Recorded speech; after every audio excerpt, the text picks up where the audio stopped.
Hi folks, this is Hans Rose from AnywareFishing. Welcome to the Volkerak Lodges. Today I'm going to talk to you about renting a boat with us, which requires a navigation license. This means you will rent a Lund Impact. It will either be a Ruby Pike, either it will be a Ruby competitor. So I think the brand name Lund does not need an introduction. It is the Rolls-Royce of the fishing boats. And the Impact is the most stable, the most secure and the most comfortable model for those big waters like the mighty Volkerak Lake. Throughout this tutorial video, you will learn all about the Lowrance Ultimate Fishing System, which is implemented in all our boats and which will allow you, due to the unique mapping and the connected networking in the boat, to navigate and to fish hands-free. We will start with a little walk around in the boat and see all of his features and equipment. First of all, the engine. All our boats are equipped with Mercury engines. This boat has 80 horsepower Mercury 4-stroke. It is always trimmed up so we can inspect if everything is okay, if the propeller is not damaged. You can trim it down just on the handle. A Lund Impact has a lot of storage spaces. On each side of the boat you will see lockers. In this locker you will find the life jackets. Here you will find the starting battery and the fire extinguishers, and also the power knob, which is the master power knob and which has to be turned on to green. Next to it you will find a first life well. We don't use life wells on our boats because of the catch and release principle, but you can perfectly use it as a storage room. Here on the back we also have the other seats. When they are deployed down, it is a perfect casting deck. When they are deployed up, we have two more seats for the passengers with places to storage their coffee or other stuff. On the other side, again a locker, which is closable by key. And here you will find the navigation lights. Also, you will find rod holders if you want to troll. In the front of the boat, you also have several storage compartments. Here you have a locker. Here you have the big rod case. Here we have a second life well. Again, we don't use life wells because of the catch and release principle, but you can use it for storage. For the moment, you will find some buoys in it. Another one. And another one. All of our Lund Impacts are equipped with a front trawler from the brand Lowrance. It is the Lowrance Ghost, a famous front trawler which you deploy with a pull rope. There is a latch over here. You pull the rope into the latch and then you just pull it up and deploy it into the water. It has to click into the bracket and now it is fully operational. When you want to move spots, you just pull it out of the system with a little click up and then you pull it up again. It is fully assisted with a gas pump, so putting it into the water and getting it out again is fully assisted, no worries. This Ghost can be operated with the foot pedal. Of course, it can also be operated with a remote control. The remote control always is in the tray underneath the dashboard. But we at AnywareFishing always instruct our customers to use it fully touchscreen with the Lowrance screens. Everything is provided. In the tray, underneath the steering wheel, you will find the documents and the rental contract. On the rental contract, all details of the boat are mentioned and you will see the total value of the boat. These boats are not toys. To start our fishing trip, we always explain how to operate the Lowrances. The boat is equipped with the ultimate HDS Lowrance systems. To the left, you have a HDS 12 for mapping. To the right, you have a HDS 12 for sonar. Once the HDSs are powered up, the first thing we will do is select the language. Selecting the language is done by the power knob, the settings, system, and then for this tutorial, we will put it in English. It will restart the HDS.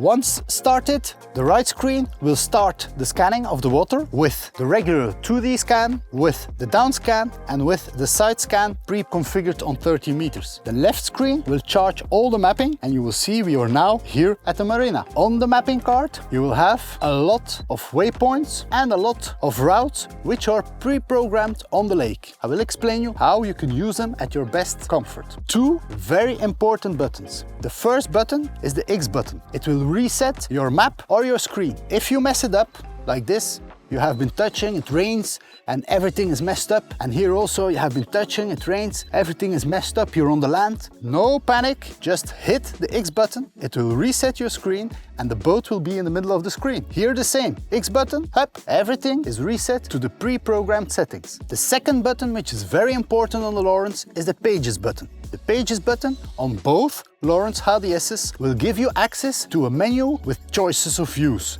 You can choose for chart, you can choose for sonar, side scan, everything is possible. On the right side, you have the pre-programmed settings. And we have on both Lowrance pre-programmed settings. Here, for example, you can choose the mapping with the side scan. For example, here on this screen, if you want the pre-programmed setting, the second setting is the pre-programmed setting. And you will get back to the 2D scan, the down scan and the side scan view. Now I will talk about the unique mapping on the Volkrak. We use CMAP cards with very defined depth lines. But that's not the most important feature. The most important feature is what we programmed. When you go out on the lake, you will see all navigation signs like the red and the green buoys, where you have to stay in between. You go out to the lake itself, and when you arrive at the lake itself, you will see everywhere on the lake pre-programmed routes, and you will see blue dots, hotspots, waypoints on spots where we caught big fish. A very important feature.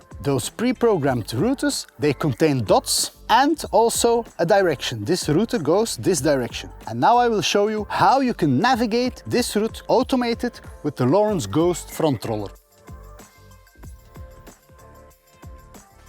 So first thing we have to do is deploy the electromotor, the Lowrance Ghost. We take the cord into the latch and deploy it into the water. Usually on the water I anchor it immediately, and I do that with the foot pedal. It will give a little beep and now the boat is anchored here at this place. You will see also on the screen that the Lowrance is anchored. And if you use the trolling bar, also there you will see that the boat is anchored. Once you are anchored and you want to start navigation, you click on a route. You pick a point of the route of your choice and it will give you an indication of that point, and it will give you an indication to the right about the name of the route. If I want to start that route, I click on the name and there you will see the point again, because I am not obliged to start at the beginning of the route. If the boat is positioned here, I can just start at this point of the route. I will make the route a bit smaller, so you will see that the route goes in this direction. So you click on a point, you see the name of the point, you choose the route, and then you start it from that point. At that moment, the screen will ask you, do you want to start the route forward or reverse? Do you want to go forward? This route goes up, so it will go like this. Or do you want to do reverse? In that case, he will go downwards. I will choose for forward. Second question is, do you want to engage the autopilot? That means, do you want to start navigation? Of course, I do yes. When the navigation is started, immediately you can feel the boat moving and it draws a red line towards the point that you choose to start the navigation. Here, of course, we are in the marina. He wants to try to go over land because he goes straight to that point. From that point out, the color changes into orange and you see that I choose the forward direction of this road. So he will go up this route. Second thing you have to do when you started the route is change the speed.